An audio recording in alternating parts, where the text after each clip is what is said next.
हमारे सहयोगी जो हैं विष्णु, वो हमारे साथ जुड़ चुके हैं फोन लाइन पर। सीधा रुख करेंगे। विष्णु, हरियाणा के पूर्व सीएम भूपेंद्र हुड्डा जयपुर पहुंचे और तस्वीर अभी हमने दिखाई दर्शकों को। पूर्व सीएम अशोक गहलोत से मुलाकात की, उनसे मिलने के लिए पहुंचे हैं। क्या क्या मीटिंग है ये? बिल्कुल, आज भूपेंद्र हुड्डा हरियाणा के पूर्व सीएम यहाँ जयपुर दौरे पर पहुंचे हैं और यहाँ पहले इन्होंने सुचित्रा आर्य हैं, उनके पुत्र के निधन पर यहाँ शोक व्यक्त किया और उसके बाद अब सिविल लाइन्स स्थित पूर्व मुख्यमंत्री अशोक गहलोत से मिलने पहुंचे हैं और उनके आवास पर पहुंचे। यहाँ पर मुलाकात हो रही है दोनों नेताओं की।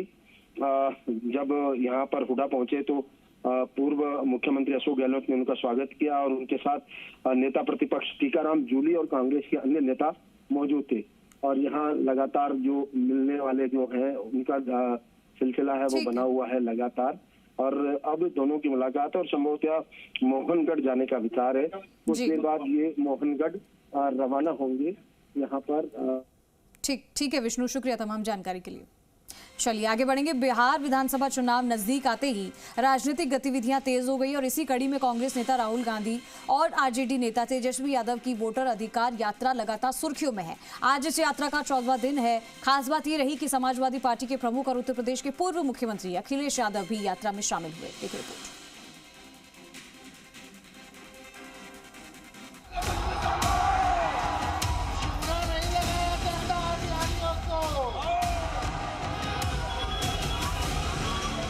राहुल, तेजस्वी, अखिलेश की तिगड़ी क्या बिहार की धरती से बदलाव की एक नई कहानी लिखने को तैयार है? क्या अखिलेश का पीडीए फॉर्मूला और तेजस्वी का एमवाई समीकरण बिहार चुनाव में कमाल कर पाएगा?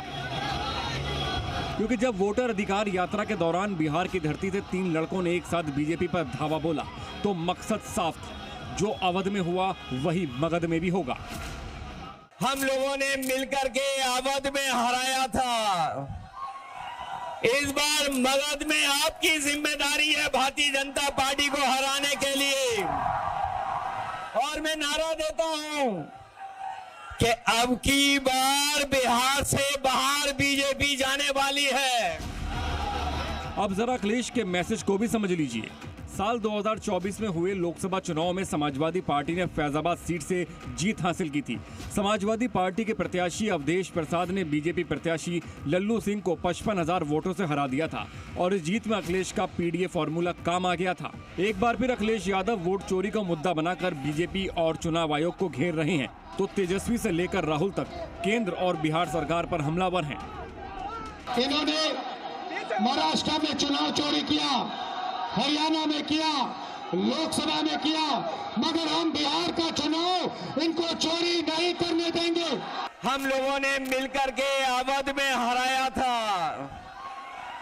इस बार मगध में आपकी जिम्मेदारी है भारतीय जनता पार्टी को हराने के लिए। ये 2 लोग गुजरात से आकर के बताएंगे कि कौन बिहारी वोट देगा कौन नहीं देगा। बिहार है बिहार, चूना नहीं लगाया जाता है बिहारियों को।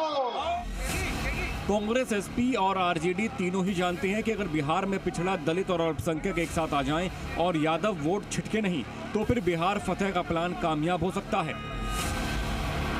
लिहाजा वोटर अधिकार यात्रा के आखिरी रण में अखिलेश यादव को भी उतारा गया है। अखिलेश यादव का इस यात्रा में शामिल होना विपक्ष को एक मजबूत संदेश देता है। ये साफ करता है कि आने वाले चुनाव में समाजवादी पार्टी अकेले लड़ने की बजाय बड़े विपक्षी गठजोड़ का हिस्सा बनने रहना चाहती है।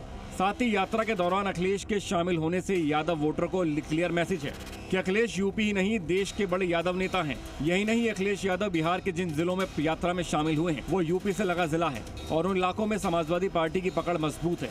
अखिलेश के आने से न केवल बिहार में आरजेडी को इसका फायदा मिल सकता है, बल्कि अगर इन इलाकों में विपक्ष की जीत होती है तो बिहार से मिशन 2027 को भी बल मिलेगा। यानी यूपी में 2 लड़कों की जोड़ी के बाद बिहार में 3 लड़कों की तिगड़ी बिहार से एक नई सियासी स्क्रिप्ट लिखने को तैयार है, जो आने वाले यूपी चुनाव का एजेंडा भी सेट करेगा। ब्यूरो रिपोर्ट, जी मीडिया।